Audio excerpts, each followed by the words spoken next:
ये केक हम इंडियंस की तो पहली पसंद है ही, क्योंकि हमें पसंद आता है मीठे में दूध मलाई जैसे आइटम रसमलाई केक। लेकिन इस रसमलाई केक को विदेशों में भी बहुत पसंद किया जाता है। ये मैंने देखा लास्ट ईयर यूएस में जाकर। सच में ये केक वहाँ के लोगों को बेहद पसंद है। बस नाम बदल दिया गया है। इस केक का नाम है ट्रसलेचिस केक, क्योंकि इस केक में 3 तरीके के दूध यूज किए जाते हैं। लेकिन इसकी जुगाड़ भी हम इंडियंस के पास है, वो मैं आखिर में बताऊंगी। बिगनर्स हैं, पहली बार डरते हैं केक बनाने में, फिर भी ये परफेक्ट ही बनेगा। तो चलिए इसे बनाना शुरू करते हैं। 250 ml मैंने दूध लिया है, नॉर्मल सा दूध, जैसे 1 कप दूध होता है। उसमें 2 टीस्पून छोटे से 2 चम्मच विनेगर डाल दिया। विनेगर ना हो तो आप नींबू का रस डाल सकते हो। दूध का टेम्परेचर ऐसा होना चाहिए जैसे हल्का गर्म। यहाँ पर मैंने 3/4 कप रिफाइंड ऑयल क्यों डाल रही हूँ ये भी बताऊंगी। और यहाँ पर मैंने लिया है 1/2 कप चीनी का और 1 कप लिया है मैदा। बस यही चीजें चाहिए। मेजरिंग स्पून से मैंने एक कटोरी में डाला है 1 टीस्पून बेकिंग पाउडर, 1/2 टीस्पून से थोड़ा कम बेकिंग सोडा। अब मैंने यहाँ पर एक बोल लिया है। वो जो दूध और विनेगर डाल के रखा था 5 मिनट के लिए, वो थोड़ा सा क्रडल हो गया, उसको मैंने इस बड़े बोल में डाल दिया। अब इसमें ही मैं ऑयल डाल रही हूँ। ऑयल क्यों डाल रही हूँ उसका बड़ा कारण ये होता है कि इस रेसिपी को हम बनाकर फ्रिज में रखते हैं और ऑयल की वजह से उसके अंदर मॉइस्चर बना रहता है, वो ड्राई नहीं होता और वो हार्ड भी नहीं होता खाने में। और अगर हम बटर डालते हैं या देसी घी डालते हैं तो वो फ्रिज में रखने की वजह से थोड़ा हार्ड बनता है। तो इसलिए कोशिश किया कीजिए कि इसे आप रिफाइंड ऑयल से ही बनाइए जिसमें कोई फ्लेवर ना हो। और अब हम डालेंगे इसमें चीनी, पिसी चीनी। 1 बाय 1 सारी चीज़ें आप निकाल कर रख लीजिए, सारी रूम टेम्परेचर की होनी चाहिए। बस दूध जो है हल्का गर्म होना चाहिए और सारी चीज़ें मिलाते चले जाइए। यहाँ मैंने मैदा डाल दिया छन्नी के ऊपर, बेकिंग पाउडर और बेकिंग सोडा भी डाल दिया। तीनों को एक साथ हम छान लेंगे। एक साइड आप चाहें तो आप अवन को गर्म कर लीजिए, या आपका मन करे तो आप गैस पर बना रहे हैं, गैस पर आप एक बर्तन को गर्म कर लीजिए। ये देखिए कितना आसान था ना इस सबको मिक्स करना। तैयार हो गया, कुछ परेशानी है ही नहीं। यूँ समझिए बच्चों का खेल है, छोटा बच्चा भी इस सबको मिक्स कर देगा अगर आपने नाप कर इसको दे दिया। यहाँ मैंने कुछ बूंदे वेनिला एसेंस की डाल दी। मैंने इसे एक केक टिन में डाला। केक टिन को हल्का सा हमें ग्रीस करना होता है। ग्रीस करने के बाद आप चाहें तो या तो पेपर डाल दें, पेपर नहीं डालना चाहे बेकिंग पेपर तो आप थोड़ा सा मैदा छिड़क दें। बस इस टिन में डालने के बाद मैंने यहाँ पर गर्म किए हुए एक बर्तन में नीचे से जाली रखी है और ऊपर से ये टिन रख दिया है। यही केक आप कुकर में भी बना सकते हो विसिल हटा के। यही केक आप अवन में भी बना सकते हो, 180 डिग्री पे आप इसे प्री हीट करने के बाद बना सकते हो। चॉइस आपकी है। ऊपर से जो लिड है, लिड में छोटा सा होल है, उसको भी मैंने बंद कर दिया है। जब हम केक रखते हैं शुरू में पहला मिनट जो होता है हम तेज़ गैस रखते हैं, जिसकी वजह से उसे हीट मिलना शुरू हो जाए केक टिन में, और उसके बाद हम गैस बिल्कुल ही स्लो कर देते हैं। 22 से 25 मिनट में आपका केक ऑलमोस्ट तैयार हो गया होता है। ये देखिए लिड से आपको दिख रहा होगा ऑलमोस्ट तैयार हो गया है। 2-3 मिनट बाद मैं चेक करूंगी, फिर आपको चेक करवाऊंगी। ये देखिए साइडों से आपको ब्राउनिंग केक की दिख रही है, नहीं बनाया, एक बार चेक कर लेती हूँ। 5 मिनट के लिए और रखती हूँ। चलिए हो गए 5 मिनट। सेंटर भी अब लग रहा है बिल्कुल ऑलमोस्ट पक चुका है। गैस बंद कर देती हूँ, टिन को निकाल देती हूँ आराम से। इसे ठंडा करके हम बाहर निकालेंगे। अब आप सोच रहे होंगे कि 2 फ्लेवर में बना रहे हो, लेकिन केक के बेस का हमें फ्लेवर चेंज नहीं करना है, उसको सिंपल बनाना है। आपने देखा बिना अवन के गैस पर भी कितनी आसानी से ये केक तैयार है।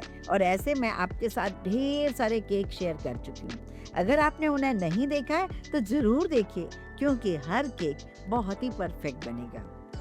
अब इसे चाहें तो इस केक को ठंडा करके स्लाइस कट करके खा सकते हैं। तो इसके लिए हमें बनाना होगा एक स्पेशल ठंडा दूध।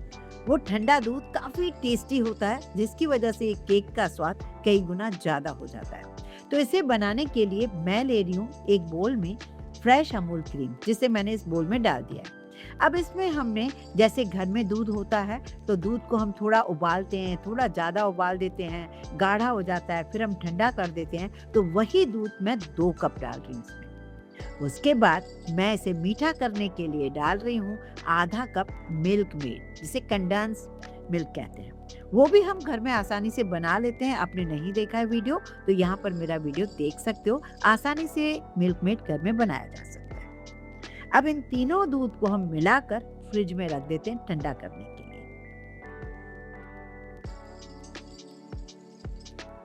एक और बात, ये जो तीनों दूध मिलकर एक टेस्ट देते हैं ना, बहुत ही अमेजिंग देते हैं। यही दूध हम इसके ठंडे किए हुए केक पर ये ठंडा ठंडा दूध थोड़ा डालकर फिर से 1 घंटे के लिए रख देते हैं। तब तक मैं आपको एक जुगाड़ बता देती हूँ। जैसे कि अगर हमारे पास फ्रेश क्रीम नहीं है, मिल्क मेड नहीं है, तो हम क्या करें? तो हम इसके बदले एक जुगाड़ 1 से 1.5 लीटर दूध ले लेते हैं और उसको उबाल के चीनी डालकर इतना बढ़िया गाढ़ा कर देते हैं ना, बस बिना कुछ मिलाए, कोई कॉर्नफ्लोर, कोई कस्टर्ड पाउडर, कुछ नहीं मिलाना है, बस उसे उबालना है और उसे गाढ़ा कर देना है जैसे आधा हो जाए, और फिर उसे ठंडा करके इसके ऊपर आप पोर कर सकते हो, जो हम जुगाड़ कर सकते हैं। और चाहें तो आप यहाँ पर जैसे मैंने यूज़ किए तीनों दूध, वो भी यूज़ कर सकते हैं। और इसके ऊपर जब ये दूध डालते हैं, ये और ज़्यादा स्पॉन्जी हो जाता है। जैसे खमन ढोकला और ज़्यादा स्पॉन्जी हो जाता है, वैसे ही ये स्पॉन्जी हो जाता है और इसे खाने में उतना ही मज़ा आता है। तो चलिए, अब ठंडा हो चुका है केक, अब हम इसे सर्व कर लेते हैं। सर्व करने के लिए भी मैंने यहाँ पर व्हिप्ड क्रीम यूज़ किया है डेकोरेशन के लिए। वैसे वो भी नहीं डालेंगे तो भी चलेगा, बस ऊपर से ढेर सारा दूध डाल दीजिए और फ्रूट्स के साथ डेकोरेट कर सकते हो या फिर ड्राई फ्रूट के साथ। मैं वहाँ का तरीका बता रही हूँ, हम अपने इंडियंस हैं, हम अपने हिसाब से खा सकते हैं, ऐसा कुछ भी नहीं है। पहले मैंने व्हिप्ड क्रीम से इसके ऊपर क्रीम डाल दी, थोड़े से चेरीज डाल दिए, थोड़े से मैंने फ्लावर्स की कटिंग करके डाल दी है, थोड़ी पिस्ते की कतरन, इंडियन टच दे दिया है इसको, है ना। ये तो हो गया एक तरीका। दूसरा तरीका मैं आपको बताती हूँ। वही जो दूध हमने बना रखा है जग में, तो उसमें मैं थोड़ा सा मैंगो का पल्प भी डाल रही हूँ। आम का पल्प होता है ना, ग्राइंड करके, तो वो भी बहुत अच्छा फ्लेवर अच्छा देगा। तो ऐसे ही आप रोज़ फ्लेवर में भी बना सकते हो, पिस्ते के फ्लेवर में भी बना सकते हो। तो अब ये पिस्ते मैंगो फ्लेवर हो गया। तो वही आपने एक प्लेट में पहले नीचे मैंगो वाला पल्प डाल दिया, और ही ज़्यादा मज़ेदार हो गया। केक की स्लाइस रख दी, उसके बाद आपने वही आइसिंग की। अब आप बीच में चाहें तो थोड़े से ना मैंगो के पीसेस भी रख सकते हो, जिससे और ही ज़्यादा अमेजिंग लगे इसे खाने में। मैंने पहली बार नोटिस किया कि ये इंडियन टेस्ट जो है, ये अमेरिकन्स को बड़ा पसंद है, बहुत ज़्यादा। मतलब वहाँ पर ऐसे हर जगह मिल रहे थे कि मैं आपको क्या बताऊँ।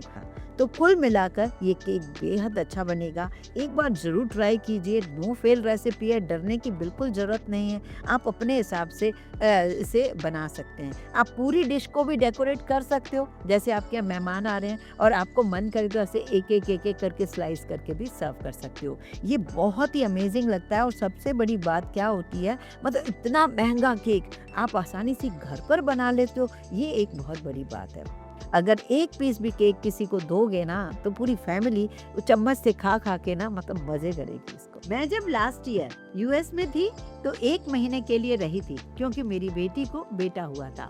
उन दिनों हमने इस केक को 6 से 7 बार कट करके खाया, क्योंकि सबकी पहली पसंद बन गया था। और हम सिर्फ बहाना ढूंढते थे कौन सा छोटा सा ओकेजन रहा कि हम इस केक को लाएं और कट करके खाएं। तो बहुत दिनों से सोच रही थी इस केक को आपके साथ शेयर करूं। आज वो मौका मिल गया, मैं अब आपके साथ शेयर करती हूँ। वीडियो थोड़ा सा भी पसंद आया करे तो ज़रूर उसे अप्रिशिएट करने के लिए लाइक ज़रूर किया कीजिए, ज़्यादा से ज़्यादा शेयर भी किया कीजिए।